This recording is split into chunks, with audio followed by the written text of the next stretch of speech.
Olá pessoal, estamos aqui para o 7º episódio do podcast Na Jornada. O episódio de hoje a gente está com o Vitor Maia da Tregos e ele é uma pessoa muito especial. Eu conheci Vitor ano passado, foi meu carrasco numa entrevista do Instituto Líderes do Amanhã, mas acabou que eu comecei a seguir ele nas redes sociais e me identifiquei muito com ele, porque ele está trabalhando com conteúdo de Growth Hacking. Provavelmente eu vou perguntar isso para ele durante a entrevista.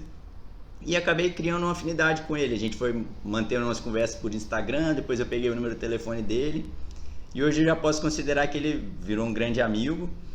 E muito desse podcast aqui só está acontecendo por causa dele, né? Que o Rafael Otaiano, que foi entrevistado no 3º episódio, e o Vitor foram as pessoas que me incentivaram a parar de ficar pensando no podcast e colocar em prática. Então é uma grande honra ter aqui o Vitor. Muito obrigado pela sua presença.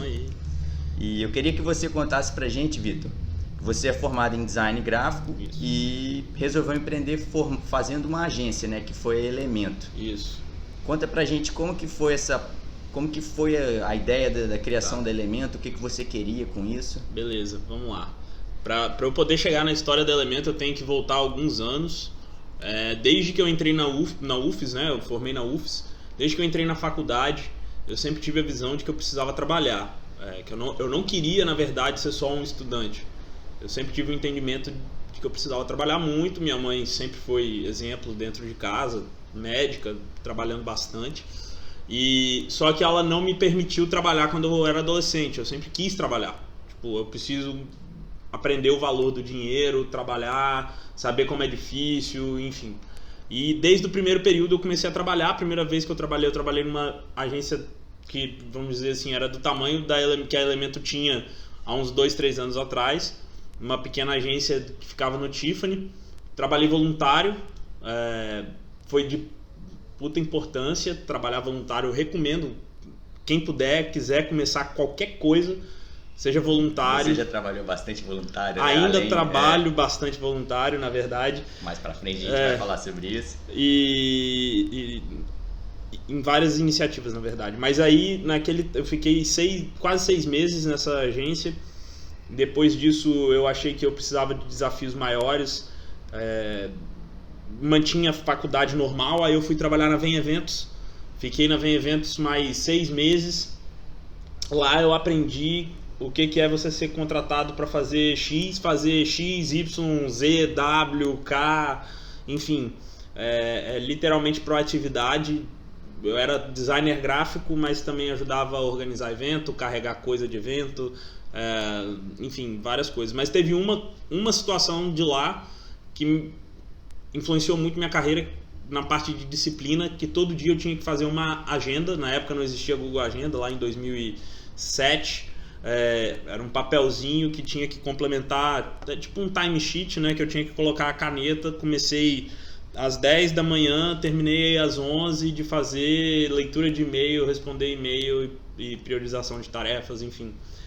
Eu tinha que fazer a agenda, então eu tinha que projetar uma agenda para o dia e depois fazer uma agenda realizada. Isso me ajudou muito na parte de disciplina. Para eu poder não perder muito tempo nisso, eu passei ainda por vários outros lugares e o meu último estágio foi na Quintela Torres, que é uma construtora daqui de Vitória, uma das grandes construtoras daqui de Vitória, e eu era estagiário ainda lá de marketing, mas só tinha eu e o coordenador de marketing e a coordenadora de vendas, porque marketing e vendas eram juntos lá. E lá foi quando eu tive muita oportunidade. Mesmo sendo estagiário, a gente tinha que gerenciar não só a construtora, então ajudar a vender os empreendimentos que a construtora estava entregando, mas também os hotéis. Isso que eu ia falar, aqui em Quintela Torres tem outros negócios também. Não só na parte de vendas, na parte de aluguel.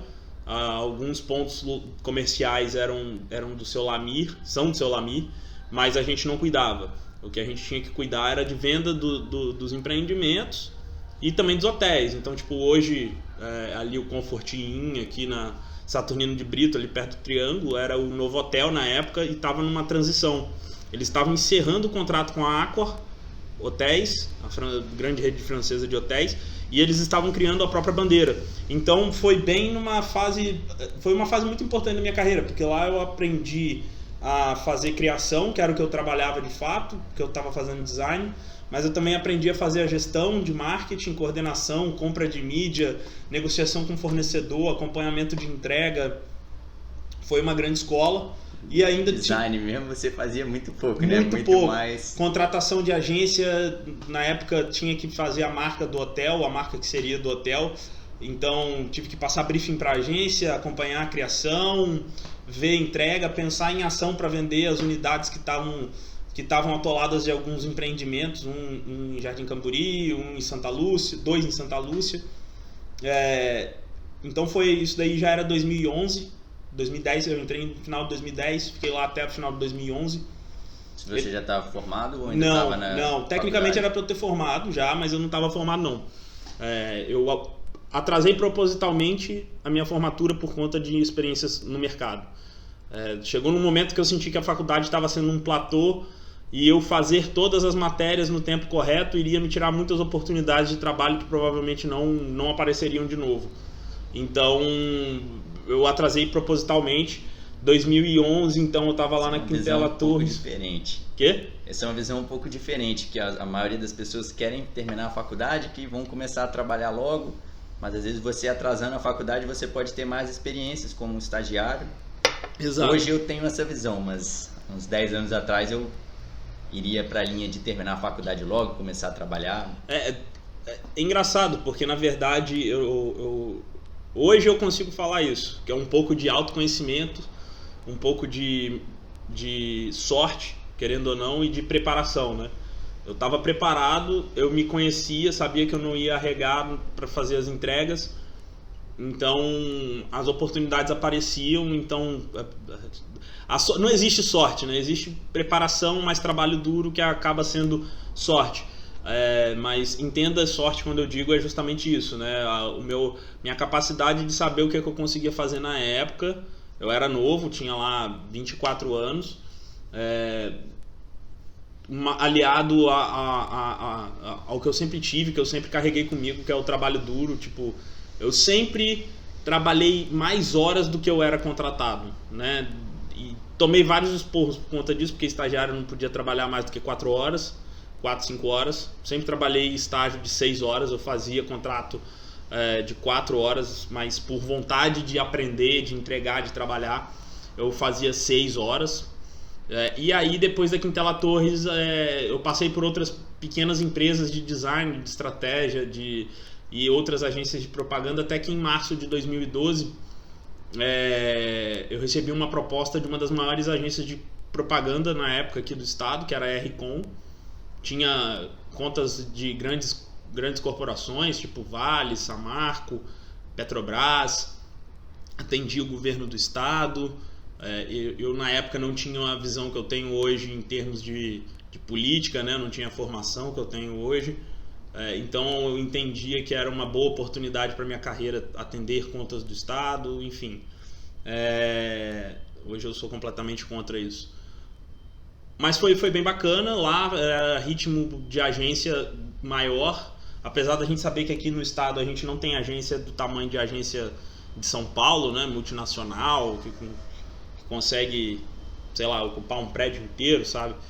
Mas foi uma experiência muito bacana, cansativa, né? Várias vezes virei noite na agência para entregar concorrência, para entregar campanha. E eu fui contratado, foi meu primeiro e único emprego com carteira assinada, fixo.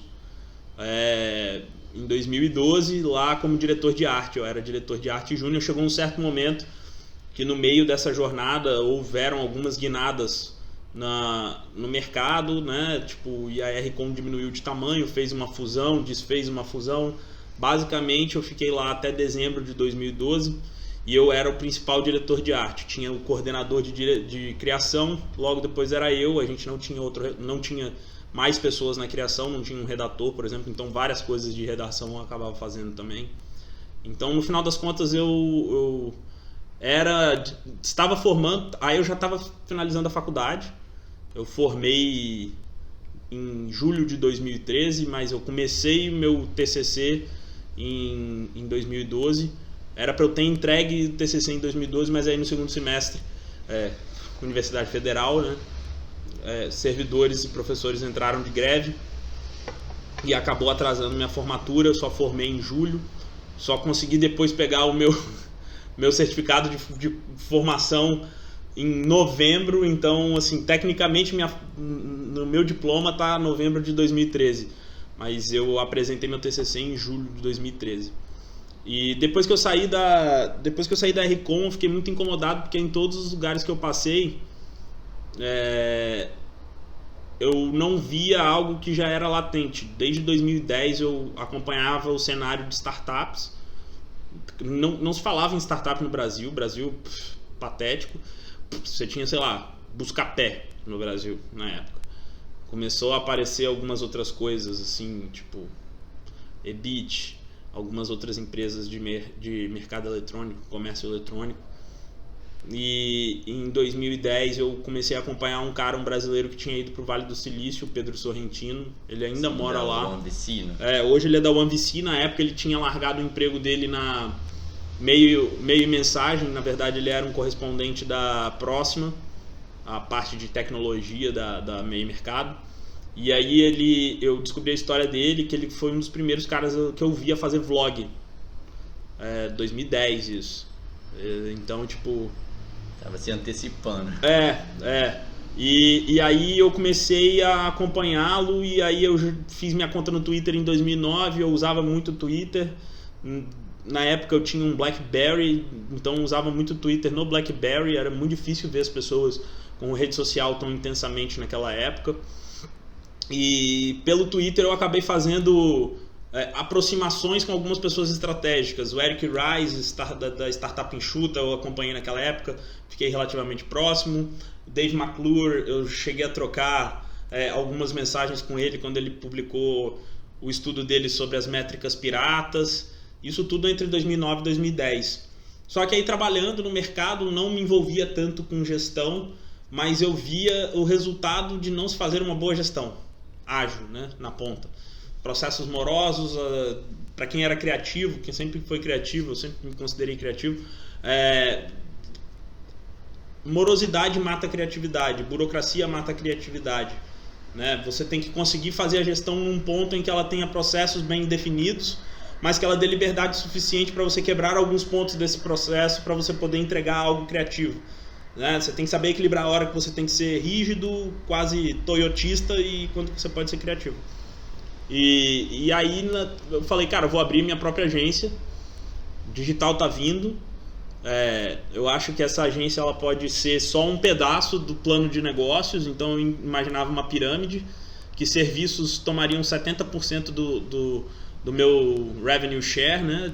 Então 70% do meu caixa viria de prestação de serviços tradicionais de agência, 20% viria de produção de conteúdo. Então, na época, o YouTube, essas coisas, eu sempre tive a pretensão, demorei muito para entrar, mas eu sempre tive a pretensão de produzir muito conteúdo, YouTube, blog e tal, e fazer dinheiro organicamente com isso, tipo AdSense, posts patrocinados, enfim, que eu via que era um modelo que poderia funcionar. E os outros 10% viriam de participação em projetos ou empresas que eu pudesse fazer, tipo uma joint venture, né? Mas esses 20% era produção de conteúdo próprio da agência de vocês? Próprio. Tipo, como hoje já está muito comum a gente ter empresas que são tipo representantes de influencers. Eu lançar minha marca pessoal, que foi quando eu comecei a produzir conteúdo, ligado a Elemento, fazer a Elemento crescer como uma empresa que produz conteúdo próprio através de diversos outros peers, né, outros players, e fazer a representação desses caras e ganhar uma participação em cima do conteúdo produzido. Seria mais ou menos uma ideia. Essa parte daria muito mais escala do que a prestação de serviço em si, mas a prestação de serviço em si era o que eu entendia que me daria um dinheiro a curtíssimo prazo e que me exigia pouco investimento. Afinal, com um telefone celular e um notebook que eu tinha na época, eu conseguiria prestar serviço. A prestação de serviço é o que paga a conta no curto prazo. Mas pouco escalável. Não é nem escalável. Assim, minha pretensão na época nunca foi escalabilidade. Foi fazer diferente. Sempre vi o mercado de publicidade aqui no Espírito Santo muito dinossauro. Tanto é que muitos talentos daqui vão embora daqui, vão para São Paulo e se dão muito bem em São Paulo. Mas resta saber se os clientes estão preparados para isso. Também. Muitas vezes o cliente não está ainda inserido no posicionamento digital. Hoje eu sei isso, mas na época eu nunca tinha tido contato com um cliente do tipo de atender, sabe? Eu era mais o cara que... Veja bem, eu trabalhei sempre na criação e a minha primeira experiência como executivo em alguma coisa foi numa construtora, ou seja, eu já tinha todas as demandas prontas. Eu era o cara que captava as demandas e pensava numa saída para elas e tentava entregar alguma coisa de valor. Então era meio que esse modelo de prestação de serviço que eu tinha na cabeça. E a agência sempre foi uma grande escola para mim, principalmente na parte de ética, né, de ética de trabalho, né, que os americanos chamam de work ethics, de tipo, cara, você vai chegar cedo, você vai embora tarde, você vai ter que sacrificar algumas coisas. Então eu aprendi isso muito cedo, não só em casa, mas também no mercado. E aí nasceu o Elemento. 2013 foi isso, assim, tipo, mas eu não sabia fazer tudo que eu sei hoje. Era basicamente uma agência de design que eu ia fazer. Mas a Elemento surgiu, você montou ela com sócio ou só você e começou a prestar? O CNPJ foi aberto 99% de share meu, 1% da minha mãe, só para eu poder... Era só você? Era só eu. Só que hoje eu me arrependo um pouco. E você terceirizava? No início era eu presa, né? Então eu construí uma rede legal de pessoas para terceirizar e principalmente porque eu não sabia fazer e ganhar um pouquinho em cima. Mas você tinha que... O papel da agência, a primeira coisa, você tem que ser vendedor. Você tem que arrumar os clientes para poder executar. Exato. Então você ficava batendo cabeça nas duas tarefas, né? Exato. E até então eu nunca tinha tido nenhuma experiência de vendas. Eu me achava um péssimo vendedor. Então entre 2013 e 2014... foram 2013, 2014 e 2015, vamos colocar assim, foram anos bem difíceis, principalmente porque eu dividia sala com uma empresa que está até hoje aí no mercado, que é de e-commerce, e esses meus amigos, eles cresceram absurdamente. Enquanto eu me sentia relativamente estagnado, eles cresceram 200% em 3 anos. E aí em determinado passo eu estava saindo de uma sala de 30 metros quadrados que estavam com eu sozinho na Elemento e os 2 sócios, para ir para hoje onde é o Hits aqui na Enseada, pegar um andar, porque eles iam contratar 5 pessoas numa porrada só, porque a empresa já tinha crescido e precisava de mais gente. Então foi mais ou menos isso, assim. Em 2015, aí a crise entre 2014 e 2015, né, da reeleição da Dilma, foi foda. Perdeu alguns clientes. Eu perdi 70% do meu faturamento fixo mensal. Não era alto, mas pagava minhas contas. Faturava ali 10 mil reais por mês. Pagava as minhas contas e sobrava um pouquinho para eu tirar um salário. Em 2013, o KNAI de agência de publicidade não era simples, então eu fiquei 2013 inteiro no lucro presumido. Nossa. Paguei muito imposto. Então você já vê por que eu detesto um pouco o Estado. Não sabia que o Simples, a agência de publicidade não era enquadrada no Simples. Então você já viu um pouquinho por que eu odeio tanto o Estado. Sócio ingrato, só tira de você, não te devolve, enfim. Não vou entrar muito nesse assunto agora não. Mas, foram anos bem complicados. Aí em 2015 eu tive que tomar uma decisão. A agência estava perto de quebrar. Eu precisava fazer um dinheiro extra. A forma que eu consegui de fazer um dinheiro extra foi indo trabalhar como vendedor no shopping. Então foi, digamos assim, um exercício de humildade, sabe? Tipo, produzir currículo, coisa que eu não fazia já há 3 anos.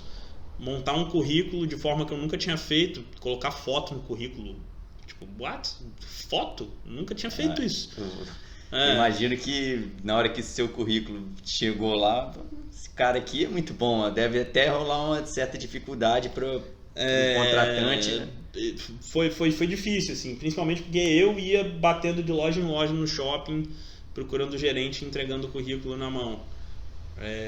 Assim, foi um exercício de humildade, porque via de regra a gente vê as pessoas do nosso círculo, né?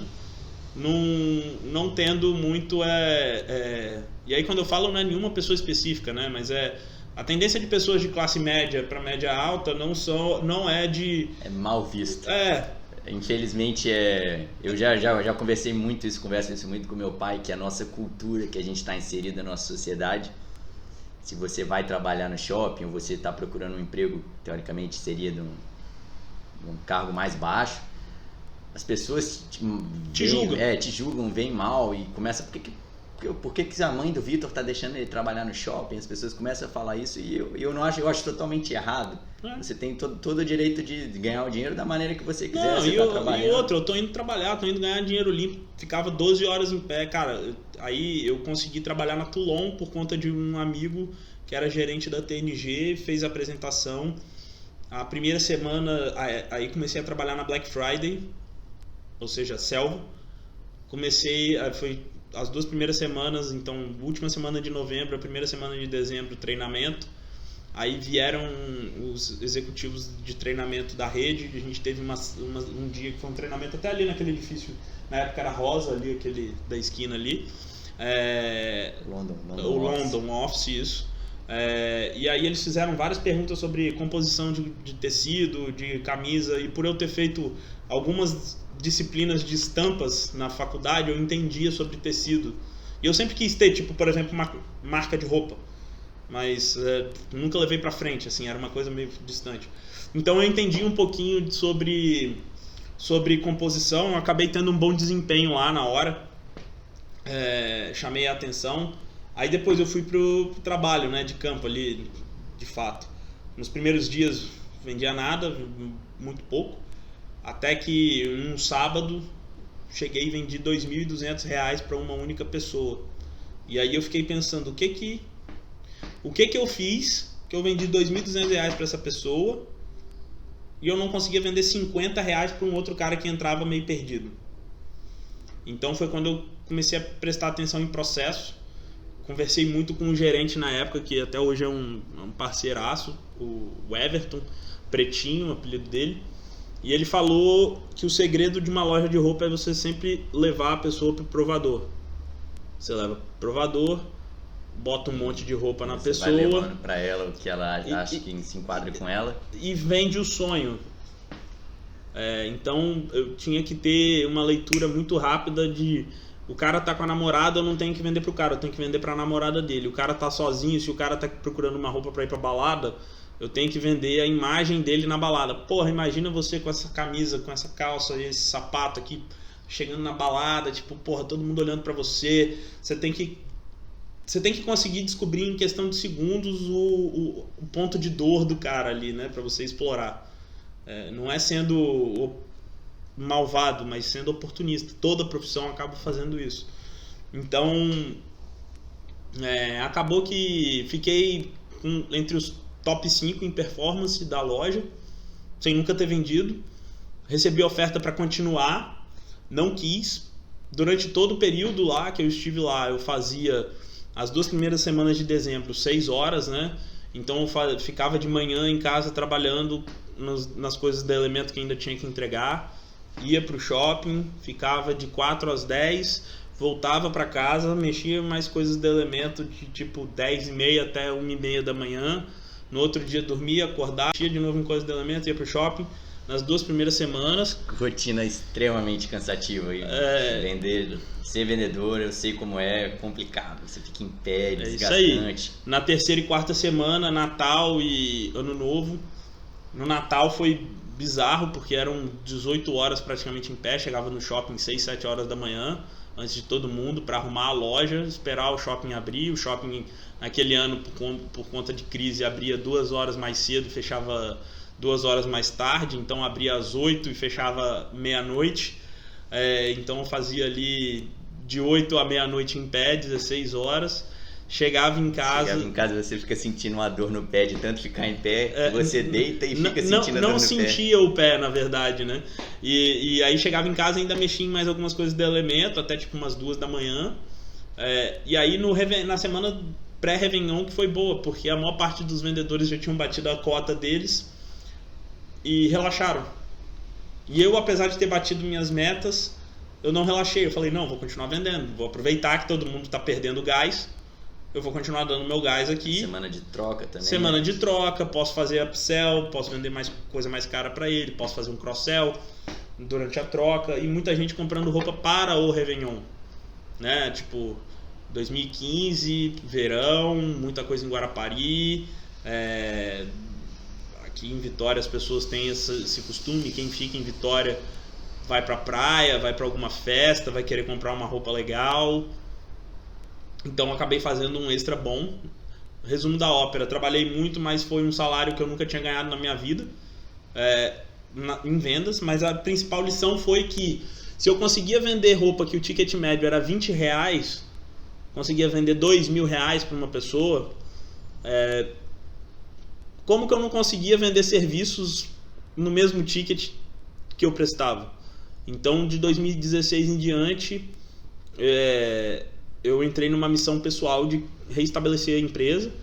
Então, em 2016, eu reconstruí a empresa, estava com um faturamento quase zerado, e aí eu coloquei um objetivo que em agosto eu estaria numa sala no Work Center ali, no Coworking, na Regos.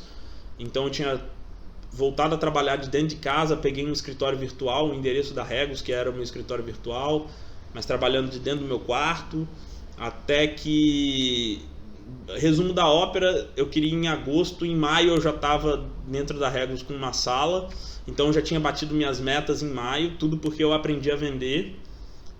Em agosto de 2016 eu estava contratando um estagiário, já tinha atraído um sócio. Para você vender, você teve que se dedicar um pouco mais à parte de venda, acabou deixando um pouco da execução, né? Sim.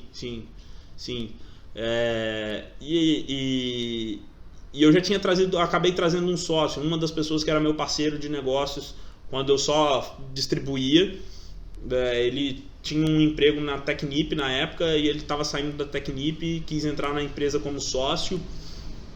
E comprou 30% e trabalhou, sacou? Então isso daí ajudou bastante. Em agosto tava eu contratei a primeira estagiária em agosto de 16 e aí basicamente 16 foi um ano de reestabelecimento, foi um bom crescimento, foi legal. Botei um estagiário voluntário lá dentro, menor aprendiz que queria aprender, foi super 10. Trouxe 3 estrangeiros pela IESEC. Interessante. Foi uma experiência divertida. Trouxe um colombiano, uma espanhola e um holandês, todos com formas diferentes de trabalhar. O holandês entregou planilhas que eu tenho até hoje, assim, de timesheet, de controle de projeto, absurdo. Mas quis curtir muito mais do que trabalhar, mas o pouco que trabalhava entregava coisas de altíssimo resultado. O colombiano bem parecido com nós brasileiros, né? Tipo, extrovertido e tal, mas bem morcego. E a espanhola era uma menina bem dedicada, assim, e com vivência na área. Foi divertido, assim. 2016, então, eu reestabeleci. 2017 eu tracei crescer 100% sobre o que eu tinha. Nessa época você já estava produzindo conteúdo, porque eu gosto muito do seu blog da Elemento. Já. Você produz conteúdo até hoje, mas tem umas matérias que eu vi que são bem antigas. Sim, eu escrevo no blog lá desde 2014. Em 2015 eu usei muito o Medium, fiz algumas matérias no Medium contando essa minha jornada no shopping e tal. E aí o blog começou a virar uma coisa séria, eu comecei a identificar como um canal de aquisição, comecei a estudar mais como gerar tráfego orgânico. Em 2016, por coincidência também, numa reunião que eu estava de prospecção, estava numa mesa que estava eu, um americano, um colombiano, uma finlandesa, enfim, conversando sobre um projeto, uma possível startup na época, e o americano gostou do meu inglês, e aí ele depois da reunião veio conversar comigo. Acontece que esse americano é hoje sócio do Neil Patel na América Latina, e na época ele estava trazendo o Neil Patel para o Brasil e precisava de brasileiros para traduzir textos do Neil. Foi aí que você virou tradutor do Neil, né? Foi aí que eu virei tradutor do Neil. Durante 6 meses eu traduzi diversos artigos e capítulos de um curso que ele tinha na época. E posso dizer que esse daí foi a minha maior fonte de aprendizado para growth hacking, tráfego, mídia paga. Você fez isso voluntário ou você estava... Não, ganhava R$60 por artigo traduzido. Um artigo de 2.000, 3.000 palavras? Em média 1.500 a 2.000 palavras. Então aí R$60 por artigo traduzido. Eles não contavam que eu fosse fazer um artigo por dia. No final do primeiro mês que eles tiveram que me pagar R$1.000, eles ficaram assustados e passaram a me dar mais artigos. Então durante 6 meses eu fiz por volta de R$2.000 a mais traduzindo. Muitos desses artigos devem estar no site do Neil Patel, né? No newpatel.com.br. Sim. Devem estar. Muitos artigos também foram para mídias que ele tinha, tipo, como uma estratégia de crescimento, ele publicava artigos no administradores.com, e-commerce Brasil e tal. Enfim, essa foi uma época que eu aprendi muito tudo que eu meio que trabalho hoje, né? E aí acabou 2016, eles não precisavam mais de mim lá com o Neil Patel, eu continuei tocando no Elemento, o objetivo de crescer o Elemento 100%. Em relação ao que tinha resolvido em 2016. Queria que você explicasse para o pessoal quem é Neil Patel e o que é SEO. Porque a gente está falando do Neil Patel porque nós dois a gente já conhece ele, mas pode ter muita gente que está escutando que não sabe o que é. Dá uma explicadinha. O Neil Patel eu considero ele o maior especialista de, digamos, marketing digital do mundo, né? O Gary, ele é também do marketing digital, mas o Gary é muito mais de estratégia e conteúdo do que necessariamente técnicas de marketing digital, né? O Neil é um cara que entende muito de como crescer seu tráfego, a quantidade de pessoas que entram no seu site. Então o Neil já foi citado pela revista Forbes, pelo Obama, na época que era presidente, prestou serviço para a Microsoft, para Apple, para Salesforce, para diversas empresas enormes. E SEO é a abreviação de Search Engine Optimization, ou otimização para mecanismos de busca. Tudo que você coloca no mundo que é indexado na internet, você precisa otimizar para 2 coisas. Uma para o usuário que vai ler, mas antes do usuário que vai ler, você precisa otimizar para o Google entender que ele precisa entregar aquele conteúdo para o seu usuário. O Neil é um grande entendedor de como fazer as coisas bem feitas para o Google entregar os melhores resultados para os usuários. Se você procurar aí no Google quase qualquer assunto sobre marketing digital, com certeza o site dele vai aparecer entre os primeiros, orgânicos. Você falou do Neil e acabou pulando também e começou a falar do Gary Vee, e também acho que não é todo mundo que conhece o Gary Vee. Você trabalha hoje na equipe do Gary Vee português, né? Então explica pra gente também quem é o Gary Vee, quais são as obras que ele escreveu. Eu tava seguindo ali a cronologia, foi até engraçado, que aí em 2016 acabou, eu terminei de fazer os projetos lá com o Neil. Em 2017 com o Elemento eu falei, beleza, já que eu cresci esse tanto em 2016, vou crescer 100 vezes isso em 2017, é pouco, né? Vamos lá. E aí em fevereiro mais ou menos de 2017, véspera de carnaval, vacas magras, né? Então, tipo, todos os amigos viajando, indo curtir carnaval. Sexta-feira de carnaval eu cheguei do trabalho em casa. Lembro como se fosse hoje, eu fazia o caminho aqui por essa rua a pé para vir trabalhar aqui no Work Center, onde era a sala na Rebus. E aí, sexta-feira de carnaval, cheguei em casa e vi uma publicação no Facebook do Gary em português. E eu já sabia que, tipo, eu tinha visto a publicação só que em inglês semanas antes. E aí eu soltei 2 comentários nessa publicação. E daí acabou desenrolando a oportunidade de eu ser tradutor também do Gary, que hoje já evoluiu, eu já não sou mais só tradutor, sou meio que o manager, community manager dele. Já fui a São Paulo agora num evento acompanhando ele, vou agora para o RD Summit na primeira semana de novembro para acompanhar ele também. O Gary, ele é dono de uma das maiores agências digitais do mundo, da VaynerMedia, que hoje faz parte do grupo VaynerX, que tem algumas empresas de produção de conteúdo também. E E ele é o, digamos, o cara mais ativo na internet em termos de produção de conteúdo. Ele produz em média 100 peças de conteúdo por dia. E ele cresceu a atenção dele bizarramente. A história dele é muito boa porque ele ajudou a família dele a criar o primeiro e-commerce de vinhos do mundo.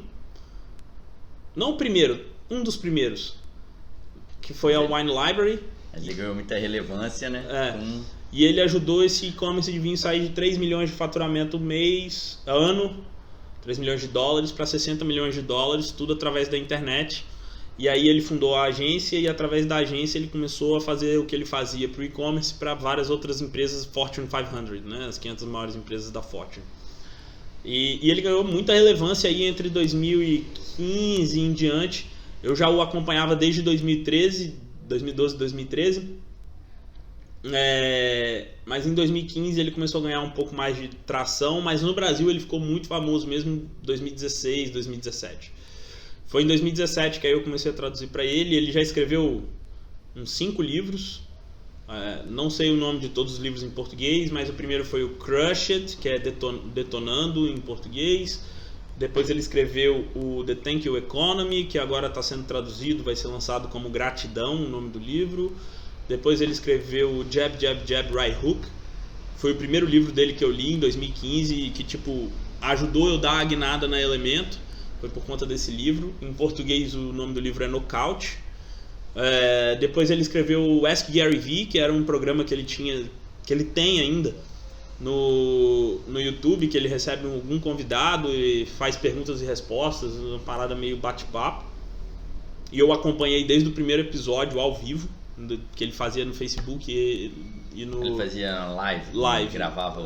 E Meerkat, Periscope, que na época eram os aplicativos que faziam as lives, eu acompanhava. Tem o Vai Fundo, faltou o Vai Fundo. Não, aliás, o Vai Fundo é o Crush It. O Detonando é o último, que é o Crushing It, que é o Detonando, que é o da capinha amarela, que foi o que saiu recentemente aí. Esse eu li, muito bom. Foi uma mudança de pensamento. Que ele pegou e fez 10 anos depois uma releitura de tudo que ele falou no Vai Fundo, lá no Crush It. E pegou pessoas que seguiram o que meio que ele falou e foi pegar esses cases de sucesso, né? E ajudou muita gente. Só que como eu acompanhava ele desde muito cedo, por isso eu tinha essa pegada do conteúdo, sempre tive essa pegada do conteúdo, sempre achei que o conteúdo seria diferença na internet. Mas aí em 2017 eu comecei a ser voluntário, né, pra ele. Na época foi só por estar próximo, falar, porra, legal. Então eu dividi a minha atenção ali. Em 2017 também eu entrei pro Líderes. Eu fiz o processo seletivo no final de 2016. Início de 2017 eu entrei pro Líderes. Também foi outra coisa que mudou minha carreira de forma absurda. O Líderes do Amanhã é o que eu falei que o Vitor foi meu carrasco, que eu não passei no processo seletivo, e ele vai falar mais pra frente sobre o que é o Líderes e vai fazer o convite para todos para fazerem a inscrição. Mas continue. Inclusive o processo seletivo está aberto. E aí 2017 eu acho que foi o ano de maior resiliência, porque eu tinha essas atividades no meu prato. No Líderes eu não queria ser mais ou menos, eu entrei para ser o melhor e eu queria crescer Elemento.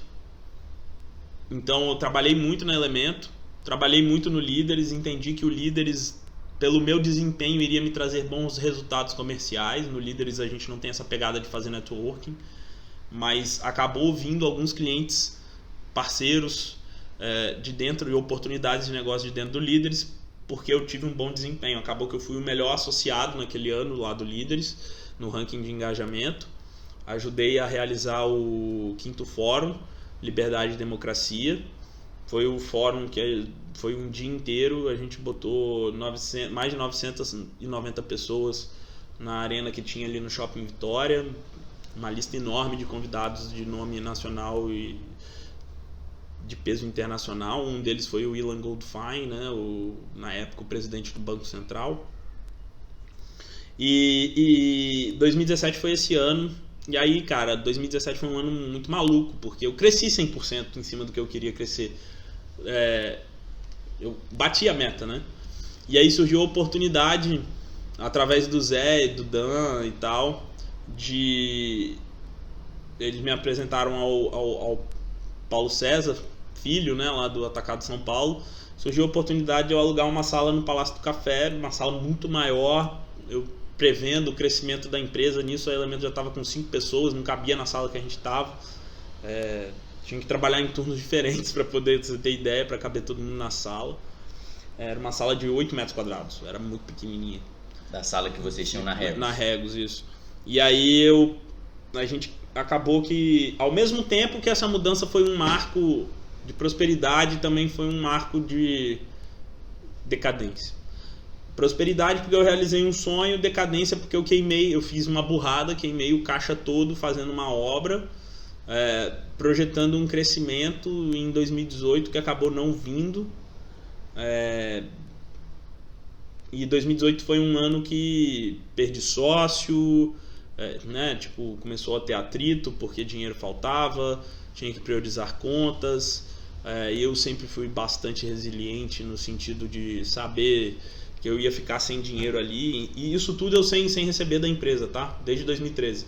Desde 2014, quando começou a ter os problemas, eu cortei meu Prolabore e fiquei sem receber da empresa. Não recomendo ninguém a fazer isso, mas era o que eu tinha pra fazer. Você tava vivendo como?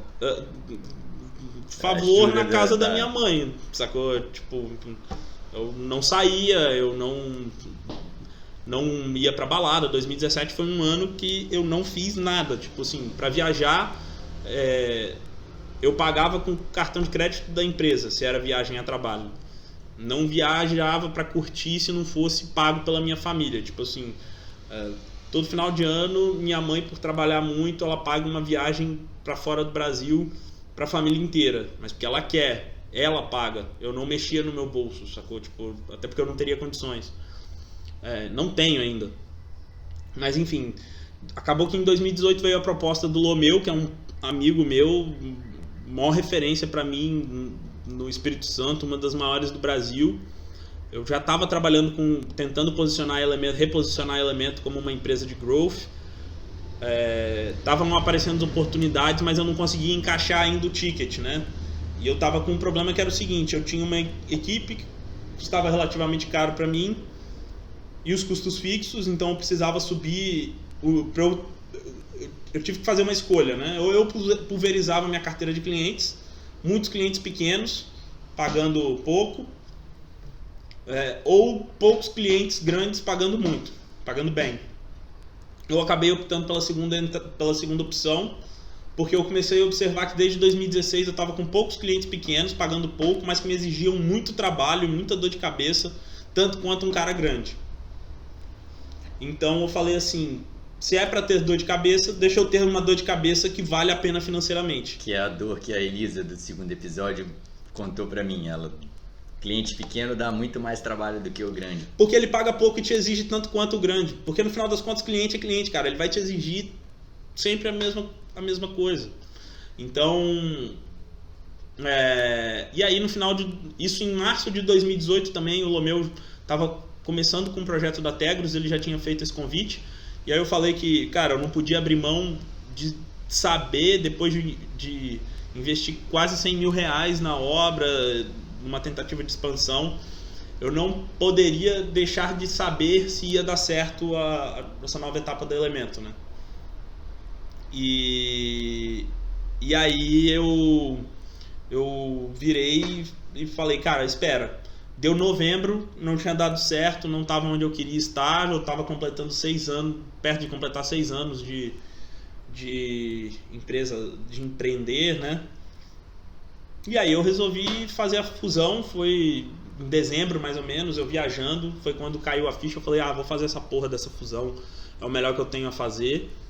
E tô feliz hoje, aí tô lá na Tegros. E você foi pra Tegros, a fusão você levou o pessoal levei parte da equipe, eles trabalham junto comigo, não trabalham para mim, trabalham comigo lá na Tegros. A gente tá complementando a equipe lá. E aí uma pergunta que eu percebi assim, pelo que eu acompanho na leitura dos artigos do seu blog, que você mudou um pouco a sua linha de trabalho, porque antes você era mais focado no design, acho que eu até li isso em algum lugar, que você se considera que era um design medíocre. Sim, nunca me achei talentoso. E nisso você mudou para... Acho que você é mais para a linha de um escritor, um redator. Sim. Eu vejo que você escreve muito bem, adora escrever, se comunica bem. Então, como que foi? Você teve essa sacada que, não preciso mais... Foi natural. Ouvindo feedbacks das pessoas, pedindo feedbacks para as pessoas, entendendo a resposta que o mercado estava me dando. Foi tudo muito natural, assim, tipo... Cara, tinha um amigo meu daqui de Vitória que se mudou para São Paulo, foi trabalhar numa das maiores agências do Brasil. E aí eu sempre pedia muita ajuda para ele para fazer criações e tal. E aí um dia ele sentou do meu lado e falou assim: cara, na boa, não é querendo te ofender, mas você é um diretor de arte medíocre. Vez ou outra você faz uns negócios muito bons, mas o seu trabalho, em regra, é mais ou menos. E aí você viu que você escreve muito melhor, né? E aí eu via que eu tinha feedbacks muito bons sobre meus artigos. Sempre me achei um comunicador nato, apesar de quando eu era mais novo eu tinha vergonha, era meio tímido de falar em público e tal. Mas com o tempo as coisas foram acontecendo sem naturalidade, sacou? Você já explicou sobre a sua trajetória, né, na Elemento, como que você saiu do design e foi parar com a produção de conteúdo e trabalhando também a questão da redação. Então explica pra gente agora o que é um growth hacking, né? Que você, com essa sua trajetória indo para Trelgos, você acabou se tornando um growth hacker. Isso. Então o que é essa expressão growth hacker e o que ele faz? Tá. Basicamente, um growth hacker ele é um cara de marketing que tem orientação à experimentação científica. Quase um marketing orientado a uma pegada científica, marketing orientado a dados. Então a gente trabalha com suposições e a gente precisa validar essas suposições. A gente tem uma métrica lá, o conjunto ICE Score, né? Impacto, certeza e facilidade. O E vem de easy, né? Em inglês, easy. E aí, conforme cada experimento que a gente vai jogando dentro dessa matriz, a gente score é I vem I, impact, impact. Impact, certainty e easy. E aí, a partir da pontuação que você coloca de 0 a 10 em cada um desses itens, você prioriza qual experimento fazer, né? Geralmente você tem que fazer o que tiver o ICE Score mais alto, porque você vai ter um impacto maior, uma certeza mais alta e uma facilidade mais alta, né? E aí você vai mensurando qual está trazendo mais impacto. Exato. Aí você tem que usar os indicadores normais, como com toda atividade, para saber qual que está ou não. Então você traça... A sua hipótese geralmente ela tem que ser formada a partir de uma frase. Se parará der certo, vou ver uma melhoria de em indicador, entendeu? Você sempre tem que ter uma frasezinha para trabalhar essa suposição, essa sua hipótese. Então, um exemplo sobre blog, vamos dizer, se ter um blog e colocar 3 conteúdos por semana der certo, tenho que ver um crescimento de X% no meu tráfego mensal, nas minhas visualizações de página, na quantidade de cliques, enfim, eu vou ter que traçar o indicador que tem a ver diretamente com isso, entendeu? É uma metodologia um pouco... Esses dias eu estava lendo o livro Tração, e a metodologia é um pouco parecida com o Bullseye Framework. Né? É bem parecido. Na verdade, o Bullseye Framework é um tipo de growth hack, com outro nome. Não muda muito. Sim, e eu acompanho no seu blog, já falei várias vezes do seu blog. Você falou sobre um termo chamado ABM. Isso. O que vem a ser ABM? Account Based Marketing. É um marketing baseado em contas.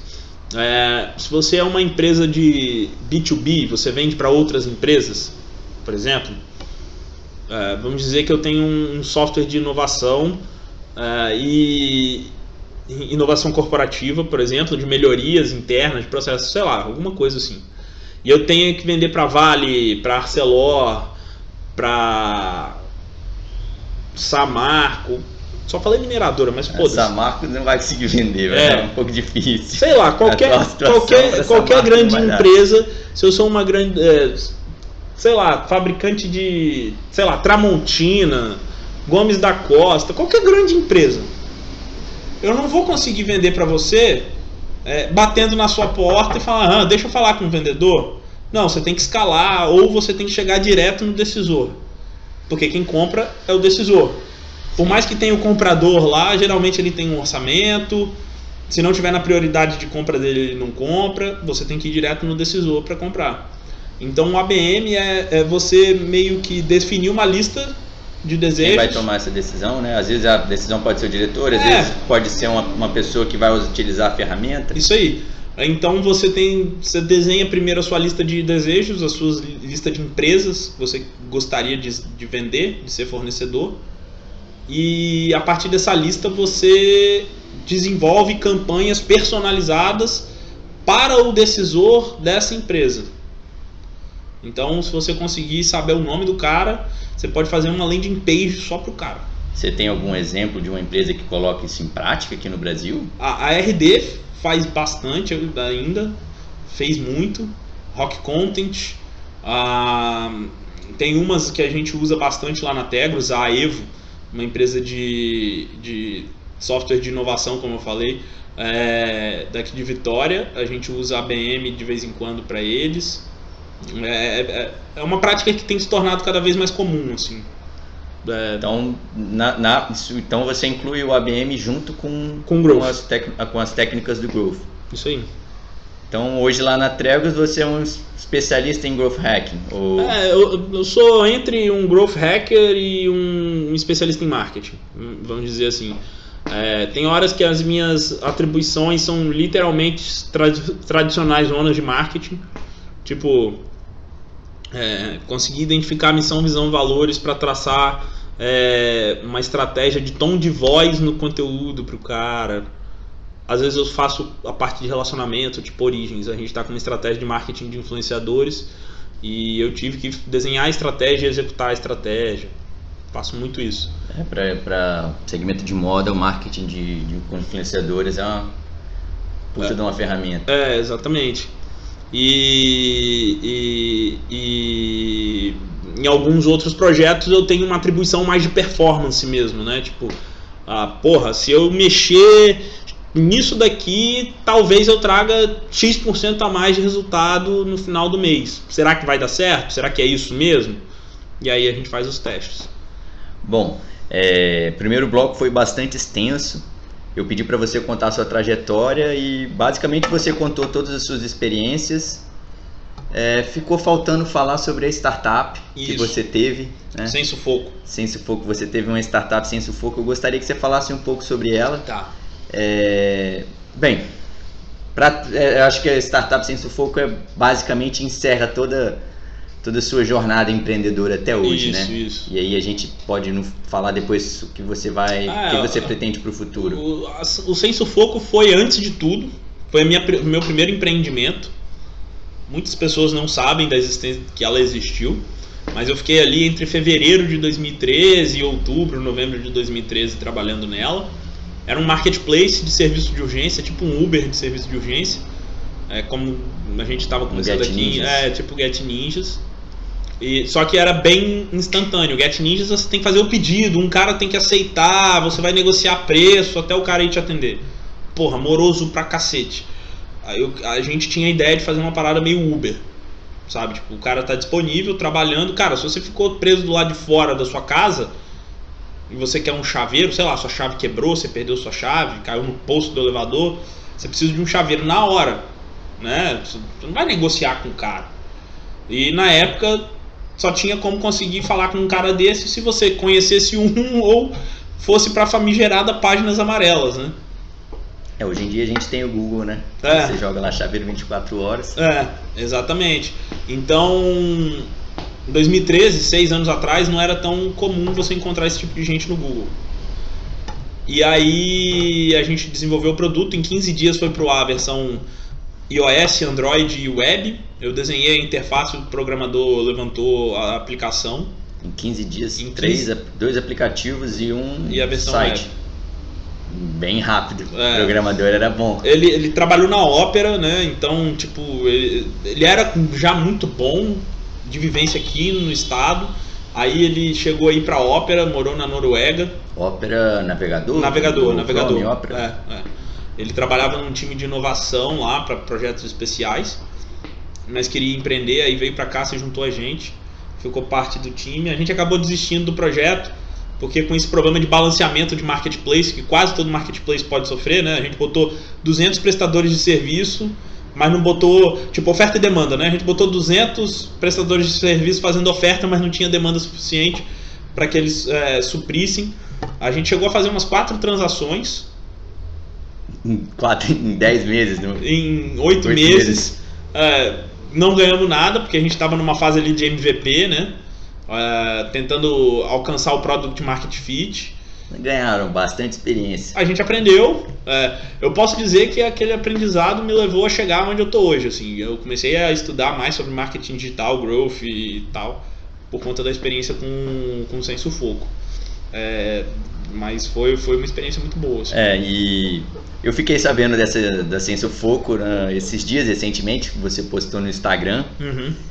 E o nome é até bem sem sufoco, e eu estou usando isso para não passar um sufoco na Carmídia, porque quando você colocou esse balanceamento de prestadora de serviços e clientes, a gente estava com um objetivo na Carmídia de colocar 200 motoristas até o final do mês, e agora a gente refez o nosso objetivo. A gente quer deixar menos motoristas cadastrados, justamente para não chegar nesse ponto de ter muito prestador de serviço e pouco anunciante.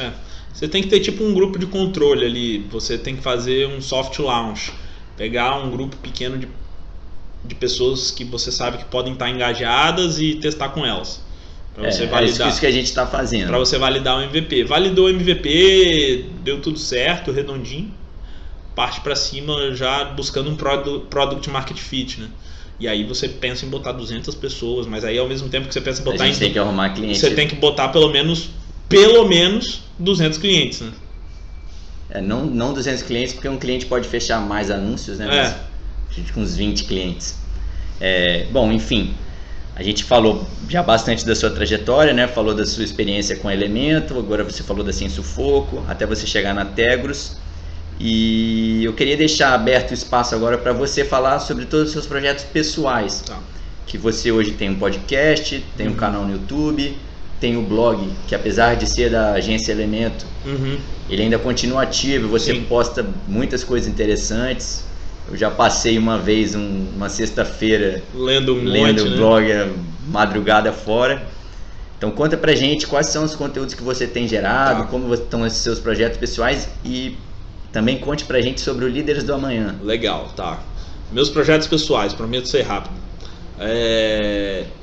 Como o nome diz, são pessoais, então tipo, eu toco sempre que eu tenho tempo livre, mas eles sempre me dão ganhos laterais em tudo.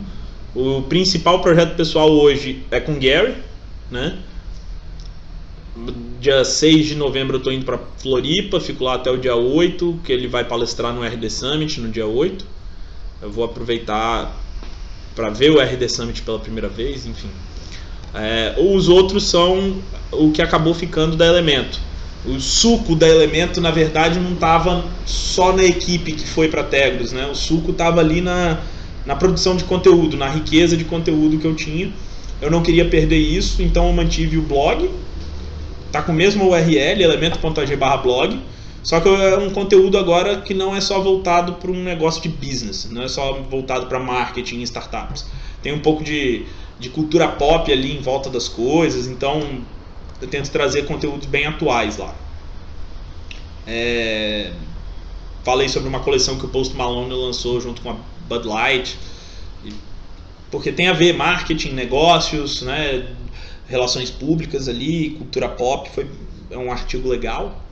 Tem mais de 150 artigos lá. Como você falou que já leu bastante. Todos escritos por você. Não, alguns acho que alguns tem colegas. Tem uns colegas, redatores convidados, mas dos 150 vamos colocar aí que pelo menos 120 fui eu que escrevi. Pelo menos 120. E eu também tenho um canal no YouTube que desdobra muito dos conteúdos que eu fazia no blog. Então, desde 2016, mais ou menos, tem vídeos lá no YouTube. Esse ano eu tenho subido só os vídeos de entrevista dos podcasts que eu faço, do Growth Diaries. Tenho ideia de fazer uns vídeos mais produção de conteúdo mesmo, mas para isso eu precisaria viver da produção de conteúdo e hoje não é ainda a minha prioridade. Eu preciso entregar valor na Tegros, preciso pagar minhas dívidas que ficaram da empresa, preciso ajeitar minha vida pessoal, mas o principal é entregar valor na Tegros e crescer a empresa lá. E tem o podcast Growth Diaries. Já está no décimo vai sair o 12º episódio, terça-feira. growthdiaries.me, você pode acessar o site, assinar. Tem no Apple Podcasts, Google Podcasts, Deezer, Anchor, Spreaker, enfim, distribuo bastante, porque essa pegada de tração aí, a minha ideia é botar no máximo de canais de distribuição possível. Já tem mais de 500 ouvintes, 557 ouvintes. Poxa, bastante gente. Em 2 meses e meio mais ou menos, indo para 3 meses no 12º episódio. São 4 por mês que eu faço. Mas é isso, assim. O podcast, eu adoro o seu podcast. Eu já escutei todos os episódios e foi o pontapé para eu começar a gravar esse podcast aqui, né? Já aconteceram algumas coisas legais por conta do podcast. Teve um rapaz de Minas Gerais que descobriu o meu podcast sem querer no Deezer, me mandou mensagem no LinkedIn e no Instagram, querendo ser voluntário, trabalhar comigo. A gente conversa, troca ideia. Legal. De trabalhos e tal. Minha história de vida de alguma forma motivou ele, sei lá. Tem sido bem legal. Nessa quinta-feira eu fui gravar um episódio com o Zé, o episódio 7, episódio 6, vai ser o Zé do Med Sempre, o Zé Guilherme da Med Sempre. E o sócio dele tava lá com ele e falou comigo: caramba, você que é o Antônio, só escuto sua voz no podcast. Eu fiquei pensando: caramba, eu tô virando uma personalidade no podcast agora. Tô igual um locutor da CBN. Mas assim. É isso aí, cara. Outro dia, sábado passado, eu saí com uns amigos que eu não via há algum tempo. E aí apareceu, na verdade, um amigo meu muito grande que eu vejo sempre. E aí ele chamou uns amigos dele da época da faculdade dele, que eu era próximo também. E aí as meninas falaram assim: você tá, que é o famosinho, né? Você é conhecido, que não sei o que. Eu falei: porra, como que eu sou conhecido? 6.000 pessoas no Instagram, 557 ouvintes, mas enfim, amostragem de vitória, né? Então, posso falar que de alguma forma eu sou reconhecido. Muito interessante você estar sendo conhecido gerando conteúdo relevante, né? Não é fazendo conteúdo de fofoca. De fato. Ficou faltando você falar do Líderes da Manhã. Sim, o Líderes Opa! O Líderes onde é um trabalho voluntário também. A minha primeira ocupação junto com a Tegros. Eu estou como diretor de formação lá. Só esse barulho que a gente escutou agora foi... Eu quase quebrando a mesa. Acabou escorando aqui na mesa de vidro, ela levantou um pouquinho. Quase quebrei a mesa, sacanagem. Mas eu estou como diretor lá nesse ano. A gente passa por um ciclo de formação de 3 anos. Eu entrei em 2017, esse ano eu ainda estou no ciclo e servindo como diretor. A gente tem uma pegada da liderança servil ali, né? Diretor tem que trabalhar, tem que entregar valor, porque os próprios associados fazem a sua própria formação. A gente está num sistema descentralizado de educação. Quais são os princípios do Líderes? A gente trabalha muito para formar jovens lideranças empresariais orientadas pelas ideias da liberdade e do Estado de Direito. Né? A gente tem 9 valores, não vou falar todos aqui para a gente não se alongar muito, porque senão eu ia ter que descrever cada um deles. Mas a nossa formação, além dos valores e da nossa missão e visão, a gente trabalha em 5 pilares: política, ética, filosofia, gestão e economia. Todos os livros que a gente tem durante o ano são decididos pela gestão do ano. Então, esse ano, os 13 livros que foram lidos pelos associados foi um trabalho conjunto meu com os outros 4 diretores, o Zé Guilherme, o Márcio, o Henrique e o Hélio, que é o presidente. E a gente está com o processo seletivo em aberto, né? Então, se você tem cargo de gestão, está indo para um cargo de gestão, você quer indicar colaboradores ou quer entrar para o Instituto, você pode entrar desde que você seja colaborador de um dos nossos mantenedores, tenha uma carta de indicação do seu gestor, que você pode entrar no instituto, deveria entrar no instituto, porque vai assumir uma posição de gestão, ou ter um CNPJ, né? E o processo seletivo ele vai ficar aberto até o dia 3 de novembro, que é logo depois do nosso fórum. O fórum é a maior entrega que os associados fazem em direção à nossa missão, né? É o 7º Fórum da Liberdade e Democracia. Isso. Esse ano é o 7º Fórum da Liberdade e Democracia. Já tem mais de 1.500 pessoas com ingresso comprado. Vai ser no Centro de Convenções de Vitória. Tem o Paulo Guedes, vai vir, né? A partir de quinta-feira, dia 31 de outubro, depois do almoço. Então é quinta e sexta de evento. A gente vai receber Paulo Guedes, Gustavo Franco, Leandro Narlock, Guilherme Fiuza, Wilson Poit, Davi Pfeffer, Guilherme Leal, Paulo Artung, Rodrigo Maia, Felipe Rigoni. A gente vai receber alguns nomes, Renata Barreto, Arilton Teixeira, que é o economista aqui da PEX Partners, o Rodrigo Saravia Marinho. Então, o professor, Arilton foi meu Ariltinho, professor, né? Cara. Então a gente está com alguns nomes muito bons. E esse ano o fórum chega à 7ª edição com 1.500 pessoas. A gente teve que mudar de lugar de tantos ingressos que a gente acabou vendendo em 48 horas. No Centro de Convenções Centro de Convenções de Vitória. Ia ser no Itamaraty Hall, mas vai ser no Centro de Convenções de Vitória, dia 31/10 e 1º/11. Bom, é isso, Vitor. Eu acho que você falou sobre o seu podcast, falou sobre a Tregos, falou sua trajetória, falou sobre o Líderes do Amanhã.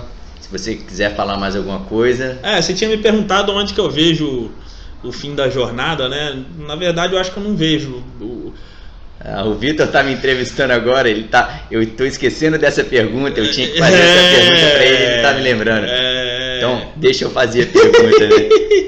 Bem, a gente sempre, ainda bem que você me lembrou, que a última pergunta que a gente sempre faz para todos os entrevistados aqui no podcast é como você vê o fim da sua trajetória, da sua jornada. Então como você vê ela, Vitor?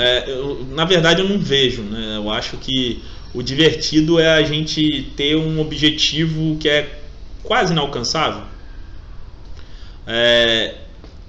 e curtir o percurso.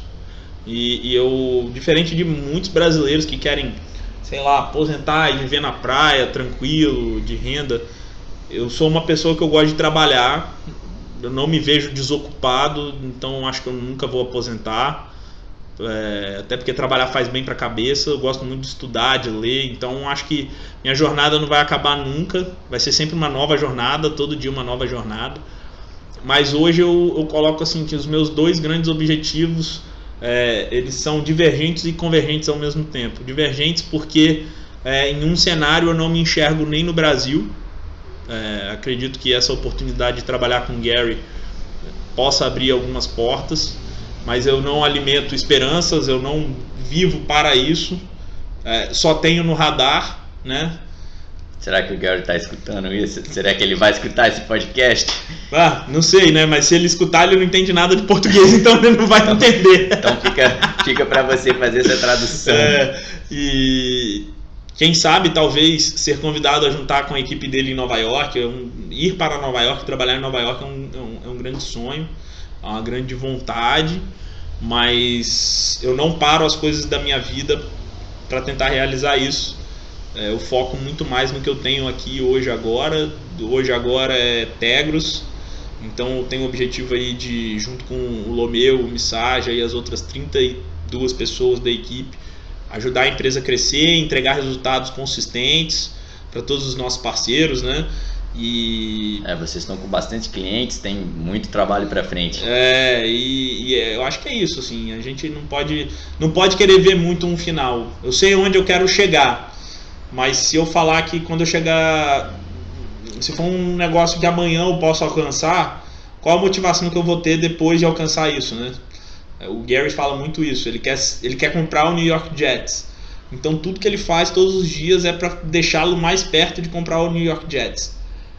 Mas ele sabe que é muito difícil ele conseguir comprar o New York Jets na conjuntura. New York Jets é time de beisebol. Time de futebol americano. Futebol americano. Que custa alguns bilhões de dólares, né? Então, tipo... ele sabe... E ele mesmo já falou que no dia que ele comprar o New York Jets, ele não sabe o que ele faz. bem definido o objetivo dele. Porque é bem definido, tipo...